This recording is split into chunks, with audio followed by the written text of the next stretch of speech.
Well, hey there, and welcome to Homer Academy Live. How are you all doing? Hope you're doing well. Here's a warm one here today. Hope you're keeping cool in the heat, or if it's or dry if it's raining. Oh my goodness! All right. So we have got some great stuff to go through today. It's the ideation show. We are going to be joined by George, and we're just going to bring him on very shortly. He's got a cool little presentation for us today.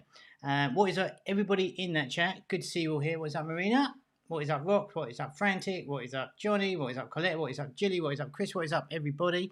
Good to see you here. So, a little bit of housekeeping just before we get into things today. I was going to draw out for the competition to win the Homer Mag today. I'm going to do that next week. Two reasons, really. Firstly, George is here today, and I don't want to waste any further time on that. And next week we are going to have a rundown of probably the top 20. I'm going to play 3 or 4 games next week, so I'm going to have a little bit more time to go through. And so don't worry about the magazine. You will be in the hat, and I will announce the winners next week. But just as a total hands up, we're going to do it next week, not this week, because we're going to have more time, and I don't want to steal George away for any longer than we need to. Okay, what is up, Omer? What is up, 8 Happy Pixels? Good to see everybody here. I am now going to bring on the man himself, George. George, what is up? How you doing today? Hello, Kevin. Nice to see you. All good here. How about you? Yeah, all right. Like I said, a little bit warm here. We were just talking before. Typically English, we were talking about, on my side anyway, we were talking about the weather, but about 30 degrees there in Paris today. How is Yeah, life in Homer HQ right now? pretty good. Everyone pretty busy, building new stuff and also operating ongoing stuff. So, yeah, it's going good, I'd say. Nice, nice. So, just before we get into things, for anyone who doesn't know you, haven't seen the last few times you've been on the channel here, can you just do us a quick intro of who you are and what you do here at Homer? Yeah, absolutely. So, I work here in the in the publishing department. I'm an ideation expert here at Homa. So I'm focused on ideation of new prototypes, on market analysis, and basically building out brand new ideas for our publishing manager and our studios to test. That's pretty Nice. much the whole thing of my Yeah, role. that's like a really simplified version of what you do because I'm seeing what you're doing. It's like bonkers. So, awesome. So, what is up, Bob in the chat? Omer, Jilly, what is up, everybody? So, if you've got any questions today as we go through, do get them in the chat. I'll try and get to them afterwards. But I think we should just dive straight into things now, George. So, I'm going to hand over to you, and Yeah, let's. we'll jump back on together in just a minute. Sound good? Sounds good. Let's jump on it. So today, I wanted to bring you a methodology that's evergreen in this business and that works really well. And I want to focus on a specific game that recently catch my eye, which was Twisted Tangle. So Twisted Tangle is a game by Roller Games, and you can see the influence that Tangle Master, which was a mega hit from Zynga and Roller, which pretty much uses the same mechanic of untangling and using also the same toy, ropes or strings, as you see, but adds a little bit of flavor to it, a little bit of other mechanics and challenges that makes the game feel pretty different and play completely different compared to the first version. So as you can see, the game was not released too long ago, and it was ranked already on I think last week or even this week. It was number one on the Play Store, and it had 2.56 downloads. That's impressive, being that the game was released less than 3 months ago. Um, the game pretty much is a not solving game, based on the first example I gave, Tangle Master 3D. And what really changes from it is, I think, the grid and the open places that it gives you. So in the other one, you had a six grid with six spots where you could move the things around. And here you got a variety of them. So it changes from level to level. There's also epic challenges and everything like that. But this one specifically has not only more open spaces, but it also has a lot more challenges to the grid to the knots themselves. So it has obstacles, it has items, and you can see here in the next slide the how the evolution took place. So it's derived, as I said, the first Tangle Master 3D had 131 million downloads. So there you see massive success. So there's something in the mechanic and the theme that is working and could be taken advantage of to the next product that you're building. And specifically, it's the untangle mechanic and the theme or toy in this case, since the game's a bit abstract, it's the rope and the whole thing about the rope, the physics, the possibilities of the puzzle, and the movement of it. And what they bring to the new product, it's sort of the limitations and constraints that are a bit more complex and make the game a bit more interesting. You can see here that they're simple, complex, and just crazy levels which seem not to have any kind of solution. But on the first one, you can see that you can have a free motion of the strings, but you do have, if you notice on the right corner, on the bottom right corner, you have there something that's sticking your string and does not allow you to move it. That's just one of the constraints they added, which is pretty interesting. And on other levels, they just add complexity just by adding a full number of strings that seem ridiculous. Like here, it seems like you have 20 different strings, and they just play with the quantity of it and the complexity of the knots. And if you notice, you can actually move the rope to help you in your favor for untying those knots, which is super interesting and makes a thing opens a lot of possibilities on depth and how can you play differently from somebody else the same level. And finally, you have also these objects that if the game wasn't hard enough, they add obstacles to make it even harder and they give you a time limit. And not only on top of the time limit, they give you a move limit. But this is more on challenges, which is also a big part of the game. But it's interesting how games keep getting harder and harder, but they seem to still capture the attention and the engagement of the player. So if you put them side by side, the core mechanic really what changed.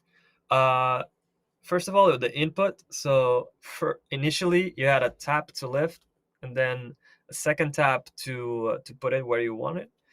Here, it's more of a hold and release and the free movement of the strings into an empty spot, which is a control that gives you a lot more freedom, I think, to play and play a little bit more also with the physics of the strings, which are very satisfying. And I think it was a really good choice. And the second one, which was a big change, was the grid. So a 6 slot grid to I think 20 slot grid. It changes from level to level, but this just opened a lot of possibilities, and I think it was really a natural evolution.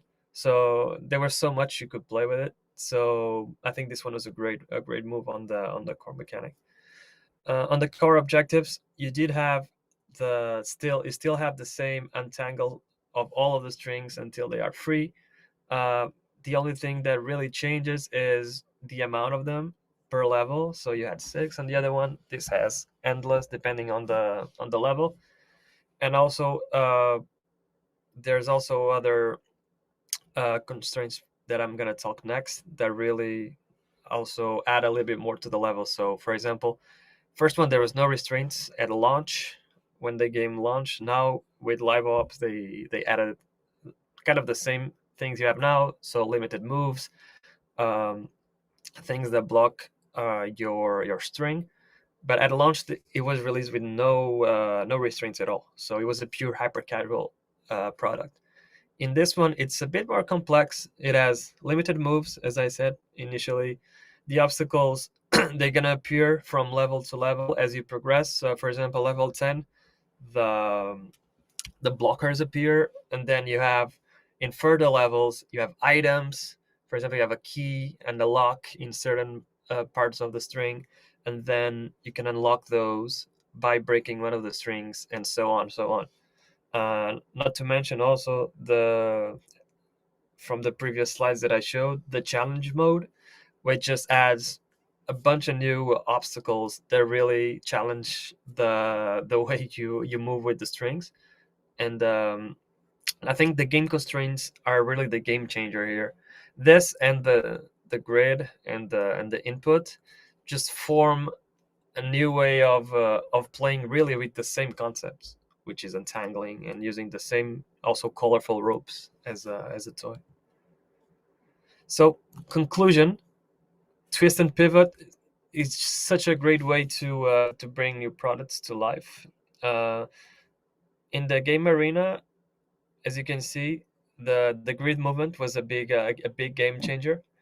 The new gameplay mechanics, as I said, so free movement and item unlocks, and adding eligible constraints to it.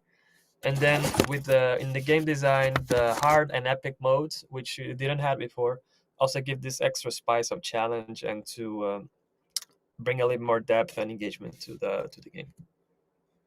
And finally, I wanted to show you also how this game is doing on creatives, how it's displaying its best gameplay to users. So using gray assets as they use on Parking Jam and other games that are also sequential like this, and one single element when using flashy color really for highlight, and actual there's an actual person there mimicking the gameplay. This is very used a lot in advertising for mobile games, but it's an evergreen thing to go. Also, the catchphrase, extremely logical and a bit challenging, and of course the challenge of the level and the quick success of it makes you think that you can actually solve this, and it's actually a good recipe for a creative, especially for a puzzle. And now I wanted to bring Kevin again, so we can go through some examples of twist and pivots and natural evolutions of previous games Yeah. that were a success. Very cool. Thanks for that, George. Yeah, it's really good when we see it written down like that, when you analyze them side by side. And I think it's really helpful to understand in that format, just to go through and, just see it in black and white, to say, okay, so this is actually what they did.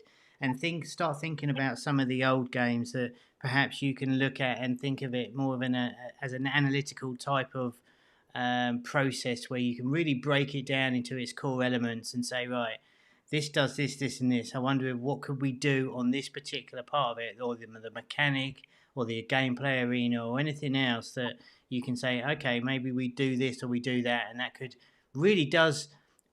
Obviously, they're super similar, but they are very different. It's a kind of a funny one, isn't it? They're like really Yeah, familiar, yet very different.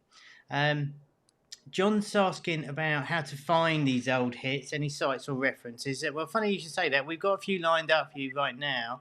So let's go through what we've got here, George, and we can I put can some. I can put the slides, but Yeah, also like sure. I think you have some examples on the Omo Academy, right? Yeah, we do. But let's go. Let's go through the slides now. Yeah, We've chosen some really oldish ones. So this is just proves the concept that this isn't a new sort of thing, and it's been done very much. it Uh, varies. It varies in time and also in genre of game. So there's some here to go through. So let's start with Helix Jump, which is one of the biggest successes in Aber Casual.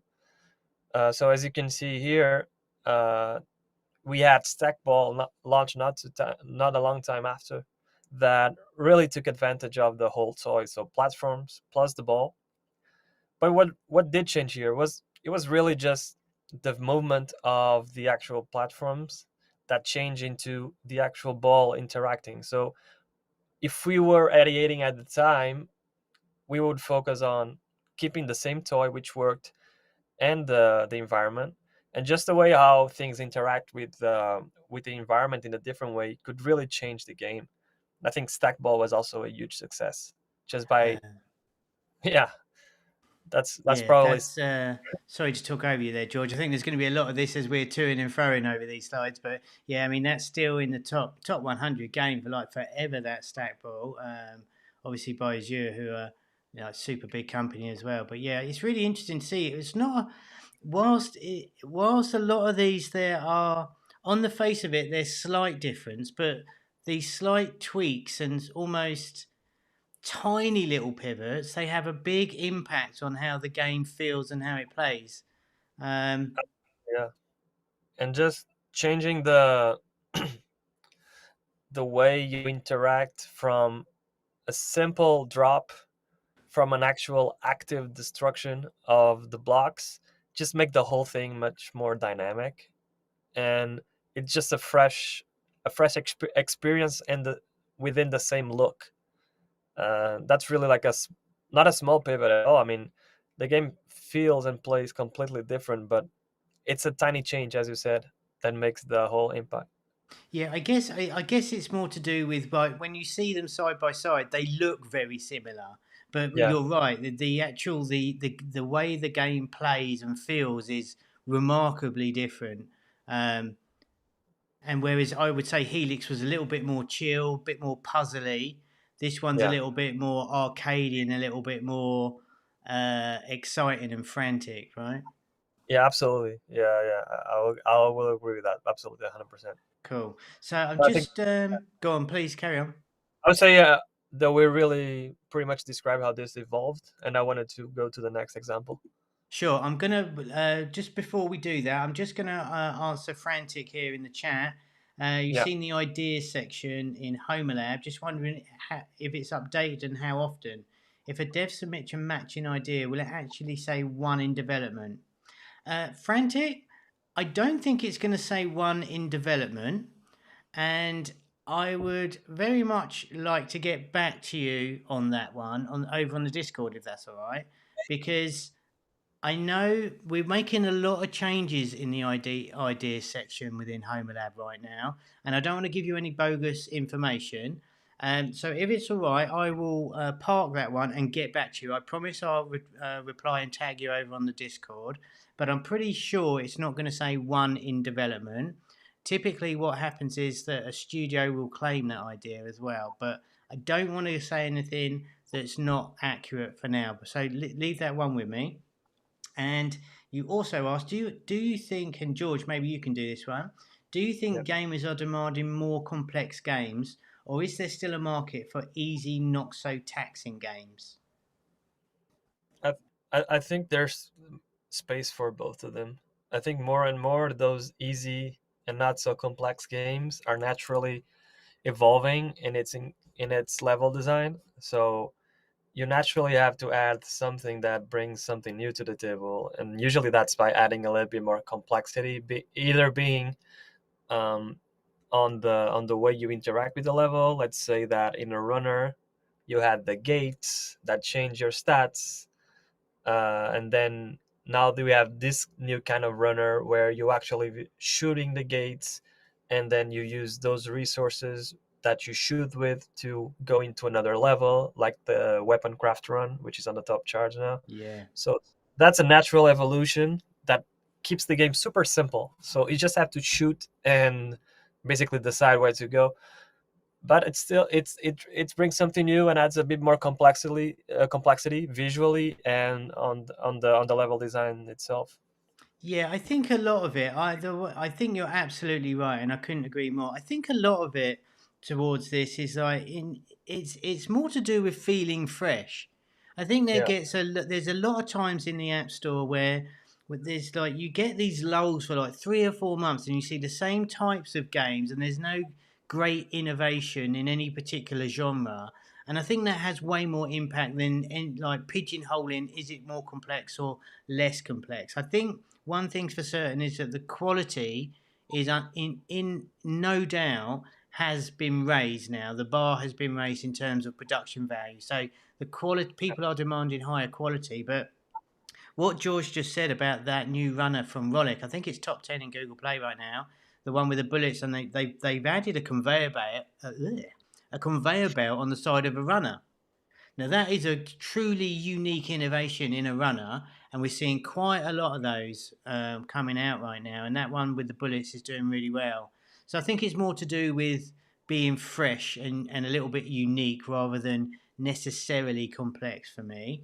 Tom, what is up? Good to see you here. Tom, a star of the Homer Mag, is in. What is up? Bit late, but you are looking forward to it. Very good. Rock. So I was actually thinking those two games are with the same control mechanic and only now realise what's the difference. Yeah, exactly. So it's really interesting when you put them side by side, and this we were talking about before with George breaking it down piece by piece. You actually question it. It's easy to dismiss. Oh, they're just the same. Actually, they're not. And these two are just wildly popular games. Um, Yeah. let's move on, George. Like you said, let's have a look at the next one. Okay, let's look at Electro. So this one is a classic. Both are classics now. So Unblock Me, a classical puzzle where you had to remove the red piece by moving other pieces around and make it escape the level. And if you look at Parking Jam, look at the main mechanic if it's not exactly the same thing. So you're moving out of let's imagine the cars are the blocks, but you're not moving one single car out of it. So in the game you move every single car and you clear the whole thing. That's the main thing that changed. So kept the main mechanic of moving things around and making them escape, and then you change completely to a theme that makes sense for this sort of mechanics. So you move away from the abstract that might not be very relatable to everyone, and you put the parking theme or the car theme or the traffic theme, and you also change the overall goal. So you change to make it more modern also, and to make it a bit more challenging. So you don't have just to move one, you move everything, you clear everything. Then you make it a bit more sequential, which is a bit more modern compared to Unblock Me. And there you have it. You have Parking Jam, which was also a massive success by changing goal, theme, and the condition that you win, from clearing one to clearing everything. Yeah, and absolutely, as you said, it's identical gameplay mechanic, pure gameplay mechanic. The actual, it's exactly the same. It's wild, isn't it? Anybody in the chat know when Unblock Me was released? You are allowed to cheat. I think I know, but it's it is remarkable how old that is. It's one of the oldest games, one of the oldest, biggest successful games in the App Store. Obviously, it really does look its age now. But let me know in the chat if anyone knows the age. If you want to Google it. But yeah, it's a really interesting example, and obviously, 2014. No, I reckon, Frantic, you should take 5 off that. That's what I'd go for. I reckon it'd be one of the first games from the App Store, but I don't know. You probably someone can fact check me on that. I reckon 2009 probably. Was the App Store even open then? I don't know. It's got to be one of the oldest ones. 2000, 2009. Hey, look at that. Well done, yeah, Udo. There we go. I'll rest my face. Yeah, it's 14 years old, that game. That is insane, right? But look, what's happened is that Popcore have taken it and, as George said, redone the theme, put some more context in it, change the win lose scenario here, really like hyper casualized it up. And honestly, I'm not sure. George, what do you think? There's not many bigger games than Parking Jam over the last 3 years. I mean, that's a top 50 that's, game all day long, every week, isn't it? that Probably. would be a hard one to say, but I think so. I think it's been on the top charts constantly. It was a mega Yeah. hit, that's my opinion. Yeah, I mean they've gone through constant iterations of. I mean they change their icon every week these days, as do most. But yeah, really good example of a game from 2009, just brought up into. Obviously, we've got the 2D to 3D thing going on here, but when you look at it, that is the core mechanic, and almost the loop is identical, which is pretty amazing. Tom played this on his iPhone 3G. Wow, Tom, that is impressive.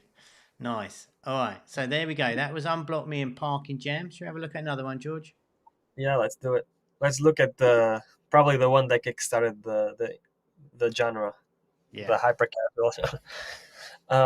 So Flappy Bird. classic, obviously. 2D game that just used the tap and timing mechanic. And naturally, once you look at this, you you think that, okay, let me add a more spicy theme that people might be actually be more interested in. So we came with Flappy Dunk. Uh, Kept the same toy really. So kept the wings, kept the way it moved in air, and just replaced the body with a basketball. Massive theme on the US, especially back then when sport themes were really booming. And just did an arcade game using the same conditions. So advancing like an endless game mode just by hooping and dropping with gravity. Instead of avoiding the obstacles, you go in the obstacles themselves and score points. So this was actually a small iteration on the game. It didn't had a lot of new mechanics, but it uses the gravity. It just changes the toy and the end goal. When you do advance to dunk hit, you do see a bit of challenges on the level design. You add a bit more verticality to it. You add a little more VFX and polish, and you don't actually advance in space. You only advance in the same kind of square, up and down, in a more arcadey style, let's say, where you have to play really with your reflexes because the baskets they come in from any angle. And it was also, I think, a natural evolution at the time. At the time, I was already playing this, by the way, just to see how old I am, actually. And and this was, I think, also a natural evolution from the forward. Let's say this is one of the first runners, like forward running motion, to staying in the same lane and just playing with the basket itself and the mechanic of tap timing.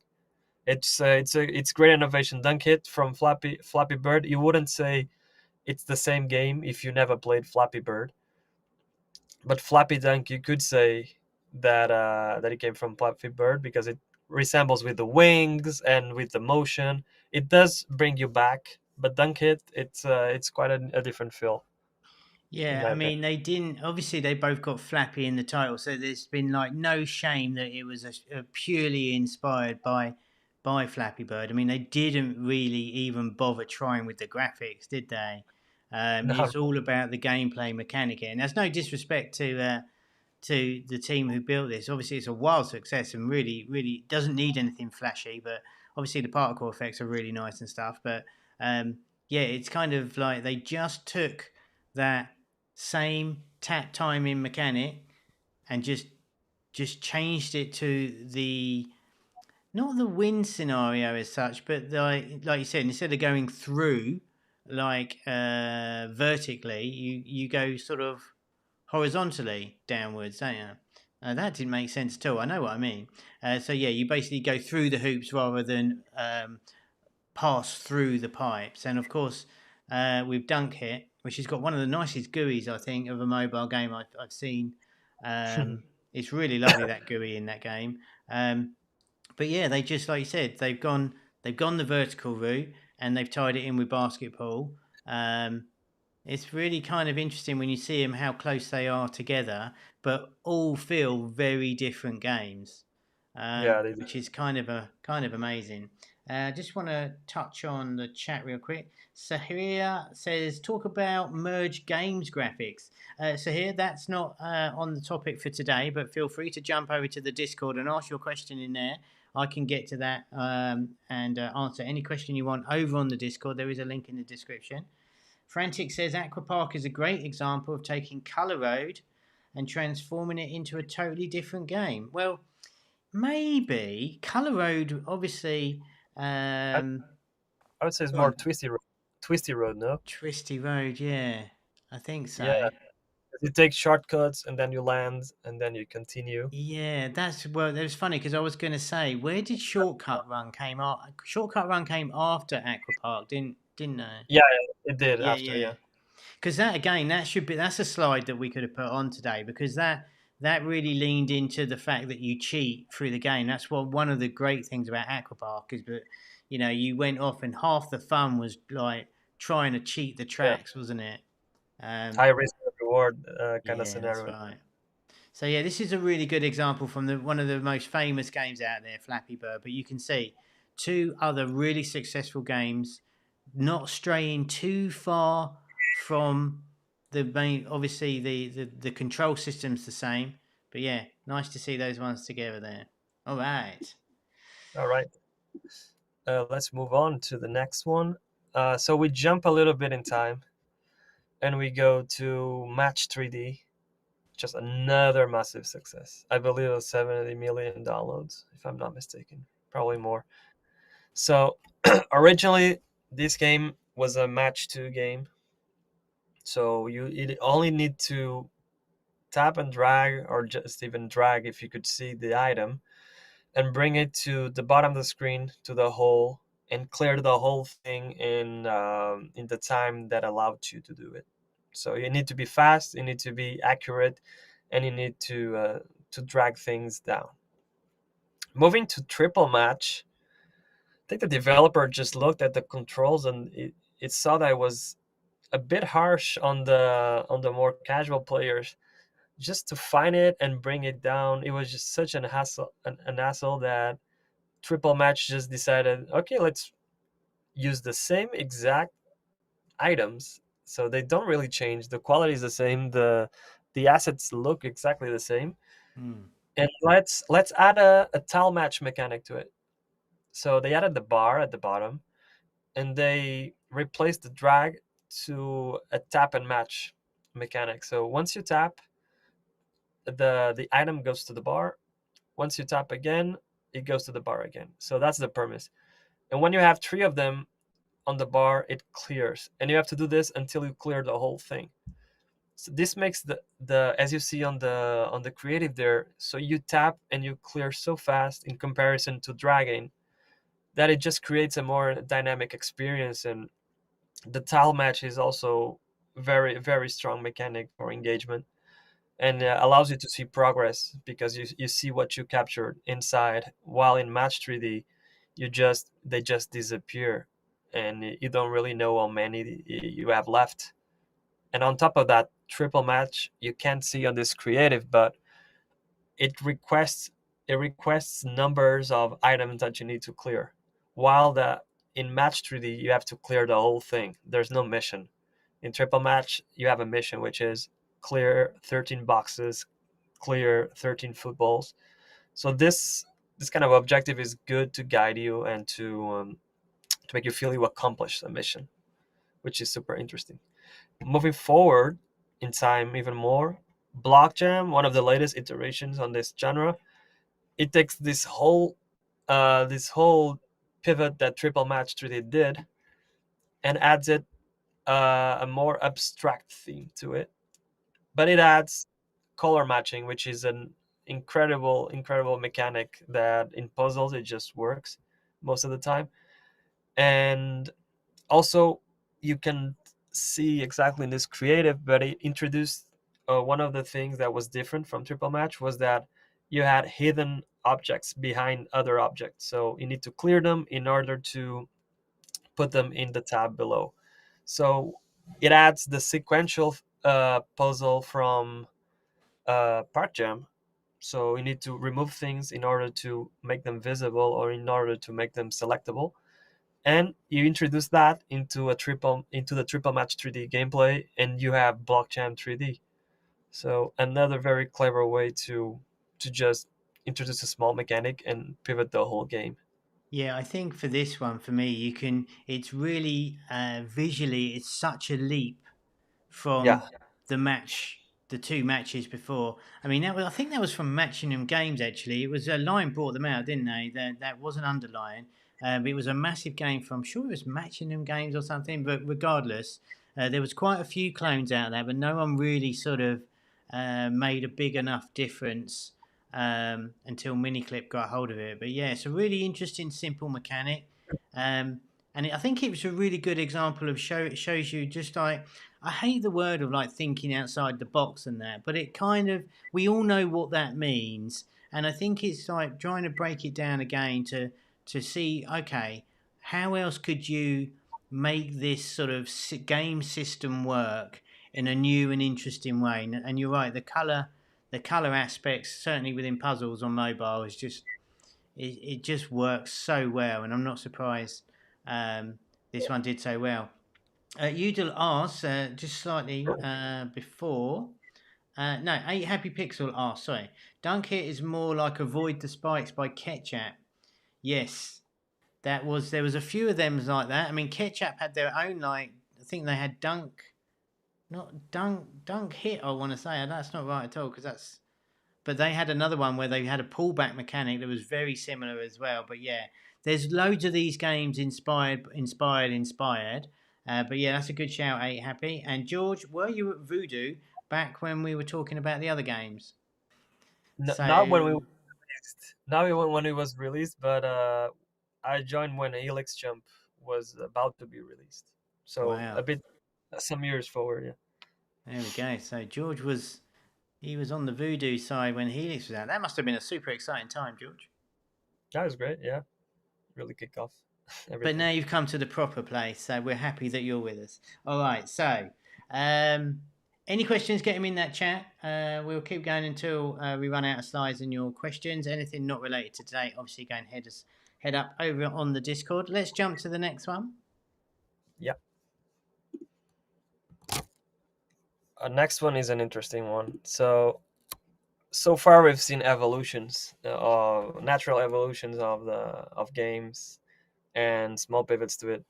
But then pivot and twist also means that you can introduce two games that share mechanics, and they basically just make up a whole new game just by sharing those two mechanics. It doesn't need to be a mechanic that you came up with it out of nowhere. It can just be taken from other game and mixed with the one you have on your first example. So let's take Pokeball for instance. I think Knife Hit even came first, of course, but Pokeball had this slingshot motion that propels you up, and you have to hit the target. And Knife Hit had this timing mechanic and accuracy mechanic, which you couldn't hit the knives. Once you see Ball Up and Knife Hit all side by side, isn't it logic? Once you see it, you take the Knife Hit mechanic of launching the knives at the same time. You take the upward motion of Pokeball, and you have a new game basically that doesn't feel like any of them, like completely copy pasted, but it feels like a whole new experience that borrows here and there from the two games, which is incredible just by picking two mechanics, like individually picking them. Just Pokeball, let's say, upward motion, Knife Hit, knife that can hit each other, and they need to be thrown at the fastest way possible to earn bonuses and go up in the level. And then you have Ball Up. Really, the only thing that I think it's new, you could say it's new, is the bouncing of the ball on top of the knives, which you can't see it in any of the examples. So of course you need to bring something new, but once you see the two together side by side, you can actually logically create this experience, because it makes sense. The knife is an object that bends, and the ball is a bouncy object, so it makes sense. Makes a lot of sense when you put everything side by side.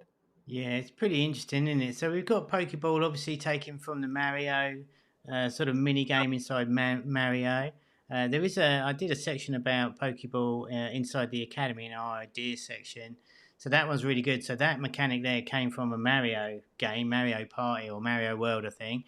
And obviously Very odd. Knife Hit um, from Ketchup there. I mean, that was derived after, and people who've been here in the store for a long time will probably remember it was A B. They had all this black and white game, which is basically the same mechanic as Knife Hit, but they just put better graphics on it. But yeah, side by side, you can see it's like that's how you take the two ideas and see how you can fit them together to make something completely brand new. So I really like this example because it just goes to show that, okay, this one I really like. How can we combine them to come up with something new? And I think it's kind of interesting. We could have actually crowbarred. They've got Flippy Knife, I think, from Bereznev Games, and Slice It 3D from Voodoo. They took, the mechanic from the knife game and just put it into a runner, right, and stuff like that. So you think Yeah, about some games that you like. What do you like about them, and can you combine them together? I think. Um, absolutely. It's a good Udell example. says, when you have played so many games that you can play three, when you have played so many games that you can play match three with game mechanics of all those games. I don't really know the point you're making there. If you want to rephrase that, we can get to it. But yeah, um, there's a ton of match three certainly out there. But again, you can just look at just on that point, you look at the success of Royal Match that came out. It's been a knockout success for them. They haven't done anything Yeah, new to that game particularly. They just made a really good version of a popular mechanic. All right. absolutely. Yeah. Um, So, so should we jump, or are yeah, you yeah. looking No, for? you carry on. Let's go. So Ah, the next example is an interesting one. So much more recent. I mean, the latter game, but why not also take inspiration from outside of hyper casual, like Pokeball did, from either being indie game or AAA game or any game out there, um, picking a really interesting mechanic that you can gamify it, turn it into a whole new experience. So Donut County with the whole, it was, I mean, it was indeed, and taking it more, it was more of a puzzle in a way. So you had to solve the levels through eliminating some objects. Whole IO just transformed it into a IO game battling against others, and I believe they also had other modes like endless eating and everything. But just with a bit of creativity, you can just take an enormous mechanic like the whole, was such a novelty back then, and just produce an amazing game, and that had so much success. I think once you move to attack hole, you feel that it doesn't feel like the game at all, the same game at all. It's just a completely different experience. So it's more of a battle game with two steps where you collect as much ammo as possible and then fight a giant at the end. You don't see any of that in the other two examples, and that's the little increments that you add to your innovation that makes your product that strong. And it goes with the same thing. So the attack hole, for example, uses a very strong theme, which is the weapons and the guns per se, and it's such a strong theme that it's not used in the other examples. That's also one part that made it work. So you need to think of yourself, what is marketable now in this day and age. So I can't go back to the old themes from the past that worked then that might not work now. Let's check on the top charts. Let's check on Google Trends. Let's check anywhere that we can. What's working at the moment? What are people talking about? What is actually trendy at the moment? And let's build on that idea using a proven mechanic. In this case, it's the whole mechanic.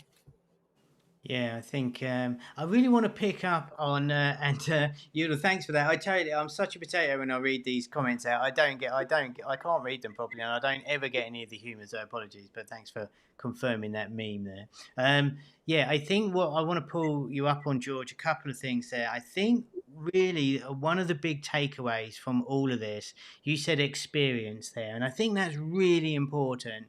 Like creating a new experience from obviously um, a very similar or heavily inspired by another title. So the experience, and let's not forget the pivot and the twist, because you do have to put your own stamp on it. You do have to twist it enough to make it unique and interesting. So think experience and think what are you adding and what does it bring to the new version of the game you're creating.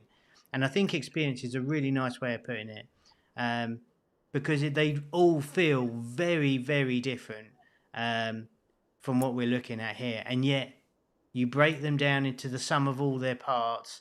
You take all the fancy graphics away from all of them, and you sort of grayscale it all out. You've got the same game underneath, and it's kind of fascinating, right? Yeah, absolutely. You got the same mechanic. I mean, it's visible in this GIF, especially. I mean, there's holes running around everywhere. But what's on top of that? What's it's layered with? What's the end goal of every single one of them? They're all different games. They're all different goals. They all have different ways to pass the level, and none of them have a giant at the end, for None of them example. have a, yeah. Well, exactly. Well, that's it though. But that's the sort of pivot, isn't it? That's the additional value add, or the change of experience, that you don't feel like each one of these games. You feel like you're playing that game rather than all the same, which I think is pretty fascinating. Yeah. Alrighty, let's. Unless you got anything more on this one, No, let's not go. really. Just Okay. going to the last examples. So that this is a big one. This actually borrows from two games. So Square Bird initially, you can see the mechanics that inspired Cube Surfer, High Heels. So the block mechanic that goes against an obstacle and then reduces your number of blocks, and the collection part. So all existing in Square Bird, as you can see. Uh, One ideation methodology, also it's taking all 2D games and trying to flip them in 3D to see if they work.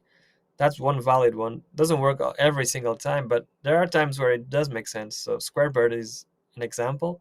You do change a little bit the theme, of course. I mean, this is uh, about surfing, and the other one was more animal theme mixed with blocks. I mean, it's a bit abstract, but I would say it's about a bird going to its farm or a chicken going to its farm while using the blocks. I think it uses the same mechanics in Cube Surfer, and Cube Surfer just it was so fresh at the time because Squarebird was on the top charts, and then Cube Surfer came in, and naturally I knew that it was going to be a success because of such strong mechanic that it had. And once you roof rails came out, not too long after, High Heels came out, and once you look at High Heels, if it's not the two combined together, I don't really know what it is, because you have the same kind of obstacles. You have the same kind of extensions that you do in High Heels. You have the stacking. You have the mechanic where you lose the high heels, which are the blocks. Let's say you have the mechanic where you gather them, where you lose them, where you slide with them, like you do in roof rails. But I couldn't find a best example of mashing two mechanics together and have a product than this one. It's really out there. Like once you look at it and you look side by side, it's more and obvious. And High Heels was one of the biggest games in its time. I mean, it was Yeah, huge, massive. that basically made almost mainstream media, High Heels, when it came out, and of course all of the games here were executed especially well. But I think it's fascinating. You say I think you're right. I mean, what what more do you need rather than the evidence that we're looking at right now? They're like literally that is how you mash two games together, right? Exactly. All inspired from that from the Cube Surfer and Roof Rails. It's amazing. Just want to just before we, because we can talk about this for hours, but there's a couple of comments here that you all said Squarebird itself may have been inspired by Run Bird Run. Um, sure, we did, when you start looking around, you can go. Everything's a remix. You can go back and back and back and back. Um, so there's tons of different examples, but it's a really good way to flip your brain and start looking at it sort of in this way. And you think, oh, hold on a minute, da da da da da, right? Frantic says Color Hole 3D came first and was super hyper casual. I think this is about then Hole.io followed, I think, as Voodoo's crowd game using the buildings. I don't know Color Hole 3D. I feel like I should know that I've one, but heard I don't somewhere else. remember that one. I don't remember also, to be No, honest. I don't remember that one, Frantic. But yeah, I mean, Hole.io spawned its whole ton of different. You had Tornado.io going through the city. There was Big Baller where you went through the city and picked up all the things. So when you start looking at the evolution of all of these games, it's that what I think is important is that pivot to make sure it's significant enough to add something to the mechanic, not just make a rubbish version of one of these games. Um, and I think that we're seeing here the high heels is kind of like the mincing of the characters on this game, the stacking, and it was a really great hyper casual game, wasn't it, George? Yeah, absolutely. And one point we didn't touch was the theme. So it was super strong theme. A lot. I Yeah, was it had like probably a gender split that was very favorable to the advertising, and also it was at the time I think it was TikTok was booming, and I think it leveraged that a lot, the fashion theme. So yeah. it was super important for the success of this. Yeah, and round about that time, I think we had 3 to 6 months of really doubling down on girl themed games. They Yeah, were everywhere. That was all that was being released. We had they were everywhere. They were literally every game was a female themed game. yeah, Um, to the point where it was getting slightly super saturated with everything. But yeah, this was the one that really started it all. Um, all right, so yeah. So moving um, on, the this next before we example. get to the next one, George, I just want to. Frantic says, has Yeah. George started using AI to help him conjuring up ideas, or is that a trade secret? Well, that's not a secret at all. I think I did a live stream about it. To Yeah, be honest, and yeah. this is not So a secret, and it's being used by most of the industry, I'd say. yeah. So just to clarify that, if you go on the channel, go into the video section for that one, you will see George using Ludo.ai, generating game ideas. We have coming up. I have persuaded quite a few of the bigger AI people to come on and do some demos for us, which is super cool, and I'm looking forward to that. Part of the Gen AI series we're running here at Homer. So there are going to be some short videos on some of the tools that we are seeing that will help you guys out as much. And of course, we have an abundance of tools that we use in house that we will be sharing, and they will be available inside Homer Lab very soon indeed. But that's on the low key right now. But yes, using AI for sure, as long as you use it to your advantage, right? Um, Absolutely. Yes, dig that one up. Frantic, we'll let you off. You are dismissed. But as soon as after, your homework is to go onto the video section and watch George use Ludo.ai. Okay, well, we've still got another example here, so let's go to the next one. Yeah, I gave a couple of them. Oh, okay. Oh, yes. So next one, I think this one, what we could take from it is that it this one from a really not came from a really old inspiration, but it came from Tiny Wings, which was still a mobile game, I think. Correct me if I'm wrong. Oh, my goodness. This was one of the OGs of the App Store. Now, Yeah, this one, I'm going yeah, to go 2009. I'm going to Google. Someone Google it for me. I'm going 2009 as well. Tiny Wings was an Apple darling favourite, one of the biggest games on mobile yeah. forever. And then Dune came with pretty much didn't change a lot. It just switched the bird for a ball and added a bit more dynamism to the background with the volcano and the desert and all of those themes. But it was a great game. Also, Dune was such a popular game, and it followed up with other massive successes at the time. So Waves and Bike Hills. I mean, Bike Hills, I remember, was such a good big success. And if you look at them side by side, what did change here? The camera, I'd say. Camera and theme. So mechanic, it's the same exactly, same exact camera in every single one of them. The evolution that you have from zoom to waves is that once you press longer, you do a flip and you gain extra points. Same for bike hills. But what was the major factor here was the rearrangement of the camera, first from 2D to 3D in waves, and then in bike hill it was a subtle camera, and then if I'm not mistaken, you had other racers at the same time as you had. I don't know if it was just this creative, I can't recall right now, but the camera was a big factor.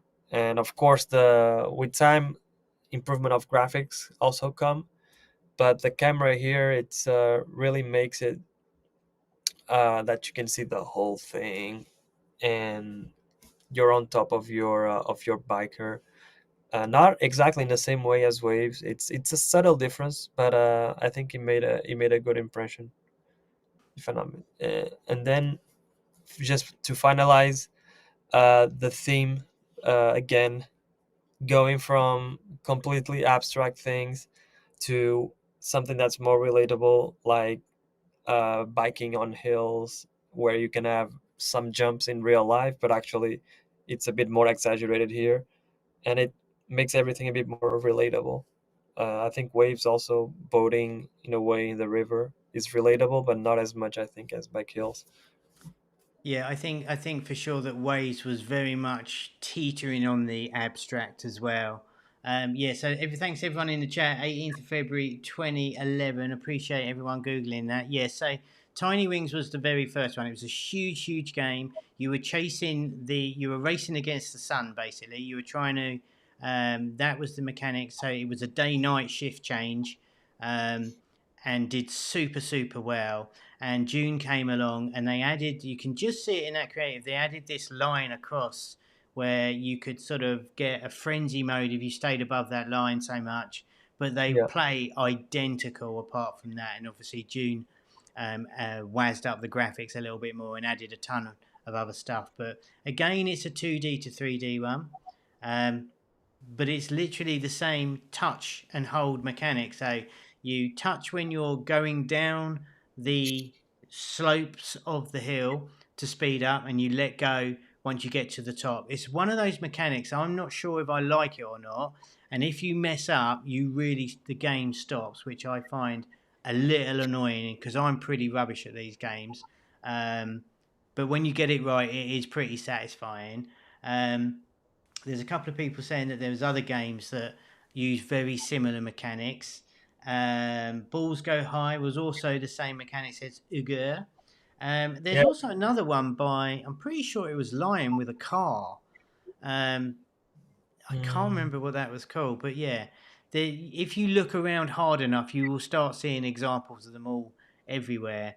Um, but yeah, a 2011 game there, rebooted, and then flipped by the hyper casual era of Voodoo with those two games identical with those short, small little pivots, and slight twists in camera gameplay. And I think that one really, the theme you touched on there, George, about being more relatable and less abstract. I think that's kind of a big deal on that. What do you think? yeah, I agree. And sometimes in modern times, you have so many themes that one can escape the rule and be abstract and work, but the rule, if you follow the rule of the theme, you're more likely to have success, because it's going to be always more relatable to the player. The abstract theme was very popular back then, more than ever now. The themes are what also sometimes make the trends. Sometimes trends follow the themes, and you need to work on following those trends, by keeping up with the top charts, and as mentioned before, all the places you can follow the trends. um, but yeah, as you said, the theme here, and also before on the other example, uh, like parking jam, really make the whole experience a bit more personalized and humanized, I'd say. Yeah, very cool. Funny that you should say that about the theme. Though I think it was Azure testing a clone of Pop the Lock, which is a 2D game, which crept into the charts this week, which I was very surprised again. So if we see some 2D games coming back, I'll be very surprised. But They're testing a ton right now. Frantic, I'm going to get to your question. We'll finish off with that question. George, we got is this it for today? There's one last. I can Thought go there was really. one more. Yeah, let's go on to that. Uh, no, actually, this was the last. That was the last. I was mislead. No, I was No, that's all misleading you. right. This But was the believe it last. or not, I thought there was another one as well. But that was very cool. So that gives us good timing because we're bang on the money there, just a little bit over. So that works out pretty well. Frantic is asking, what's the best approach you say to open your mind to mash some game ideas? Is it just play games or look elsewhere? Well, just Mm. before George answers, I would obviously say, make sure you come on the streams every Friday and see what we're doing because that gives you good exposure to games. But George, what do you think about that one? Yeah, absolutely agree with he said, Frantic. So playing as many games as you can to have a repertoire of what's being worked there, like mechanic wise, theme wise. Look outside of. You don't need even really to play all of them, but look what's being done outside of mobile. Just in general, in other types of game industries like the indie industry and indie market and the AAA market. You can really take some good inspiration out there, and then again, inspiration can come from anywhere really, from literature, even from movies and the TV series. I think I was heavily inspired. I think I can give an example by the series Black Mirror from Netflix. There are a Mm. lot of interesting themes that they touch there, and also even like visually show some things that are very futuristic that you can take and turn into an experience after. That's one example. There's so many out there that entertainment and the art industry is something that you should be very familiar with and follow continuously. There we go, some golden nuggets there. Yeah, we were just, funnily enough, we just saw that Black Mirror has just got a new season out. I don't know if True. it's the same in France, but it's just come out here in the UK. I saw it today. So that's pretty Same. cool. And don't forget, guys, inside the Academy, we have got literally a whole section on ideation where we go through all sorts of things from going 2D to 3D. We go through look how you look through the Steam charts, how you look through old games, how there's all sorts. So go and head into inside the academy, and there's a whole section on that, and I cover a lot of that in great detail. But of course, you know we've got the Discord as well to keep you up with all the new games that come out to keep your eye in that way. Um, I find a lot of the time you don't need to play that many. Honestly, I think once you start keeping an eye and you start seeing patterns in the market, you can kind of get a good idea of what a game is by the screenshots, typically, I would say. But obviously, you want to be playing games because you might just stumble across something that you find particularly satisfying or interesting. All right, we're going to start to wrap this up. Playing games. Also, notice that social media trends aren't having that much of an impact on the charts right now. It was 21, 22. Now, since we have the expert here, I would love to hear your take on this, George. What about social media trends in Yeah, 21 and 22 really killing it? Was that more to do with it was more of a hyper casual type era? Or I yeah. don't want to put words in your mouth here. What's your take on that one? I don't want to say it's completely dead. We did saw some examples from TikTok trends already, like Carnival, the drawing game, Carnival something Yeah, from Crazy Labs. That was literally the same the same gameplay that you see on the video itself as TikTok. It was a huge thing. You also had, if I'm not mistaken, another one, which was the makeup where you mix the colors of the makeup from Crazy Labs. Also, mix makeup kit. That's the name of the game. makeup Also, kit. Okay, again, another game that came from TikTok trends, and I don't. I wouldn't say it's dead. I'd say that keep an eye on that. Keep an eye on what's trending on TikTok, on Instagram Reels, on YouTube Shorts. I think it's I think it's gonna be it's a good search engine for marketability. Also, if you have a theme in your mind, you can check actually how many views you have on that specific keyword on hashtags. If you have an hashtag that says candy and you have 2 billion views, I guess it's a good indicator that it's probably a marketable theme, I'd say. And I think it's still valid. I think in my article that I wrote for the Homa Mag, I mentioned that a little bit, if I'm not mistaken. Yeah, and don't forget, by the way, don't forget, Homer Mag, right? You can still win a copy of that. You go onto the video of last week and leave a comment if you want to win. I'll come on right at the end and do a plug for that. Now you've just reminded me. But yeah, George did a great article inside the mag. And basically, you should go and check that out and read all about it. But I would say it's all the things. I think that there will be some. A lot of the time, everyone floods to the social media, and all the things are done, and then sort of that dies down a bit, but it doesn't make it any less valid. I think it's all the things all the time is the short answer. You just got to get better at selecting and choosing the ones you head after. All right, going to go and Yeah, start to wrap it up because we are 10 minutes over already. One way to get your game noticed in the stores, look at YouTube trends, then make a game listed on that. Says Chris, good, yeah. Social media trends should be playable for a long time. Social media trends should be playable for a long time or should have very low CPI to make the game because social media trends are changing so fast. Yeah, that is the trouble with the trends. They are yeah, high risk in terms of the longevity of them. Out of trend, out of love, out of downloads to a certain degree, and as you've got a really super solid core mechanic. Merci, George, Kevin. Pass it in. There we go. I think you'll find that was correct in every respect. Well, thank you, perfect. Frantic. Good to see you here. Did you translate that well, George? I'm sure you did. No, you did well. I It's thought I just thought it was saying, have a good weekend, an excellent that's weekend. it. That's right, exactly. It's a kind of uncanny, wasn't it? It could have just been transported into the heart of Paris just then. Are weekends bad for testing? Not especially. Any tests that do happen over the weekend, the team is fully aware of everything's taken into consideration. So I wouldn't be worrying about too much about that. French is hard, English is hard, everything is hard. All right, It's George, hard. I'm going to let you go. Thank you so much for joining with us today. Once Thank again, I'm sure you'll be back next month. Do give George a like on the video to say thank you.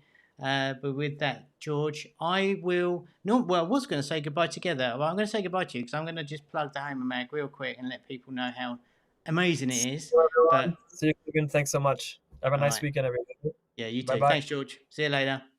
All right, so yeah, here we go. Homer Mag. So if you want a copy of the Homer Mag, look at this thing. Where's that thing? Let's find it. No worries. So thank you for everybody who joined us today. I'm going to try and find George's article. If I can find it in here. But yeah, if you want to win a copy of this, go on to the last week's attack hole presentation and you can leave a comment of Home Mag. If you follow me on LinkedIn, by the way, there's a post on there as well. But I'm desperately trying to find this now and I can't find it because I'm doing this live. But anyway, as we wind up, I hope you enjoyed that today. Like I said, if you like this sort of thing, we'll bring more of this style of stream to you. Next week, I will be back to basics. We're going to look at the top 20, I think, and we're going to play 3 or 4 games next week. So keep an eye out on the Discord channel for the games I'm going to be sharing throughout the week. You can let me know over there if you see any games we should play. I am going to look at the index here.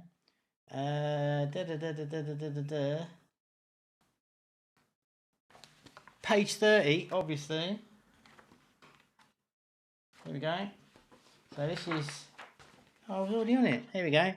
So this is it. There's George there. Look, he's right there. So if you want to win a copy of this, I'll tell you what. If you want, you can just leave Homer Mag. I'll check this video as well. But I will be doing the draw for next week. So just leave a comment in on this video, and we have 5 copies to give away, and I will send this through the post as a limited edition, first edition of the Homer Mag. So leave me a comment underneath, and you can also check out the online version as well. With all that said and done, I am melting. Thank you everybody for joining with me today. You guys are super awesome. I will be back next week where we're going to play some games. So come and join me, play some games, and maybe we can find a couple of those games to mash together as well. Join the Discord. Screen the phone thing. Screen the phone. It's hot. Have a nice weekend, everybody. Thanks for joining. See you later. Bye bye.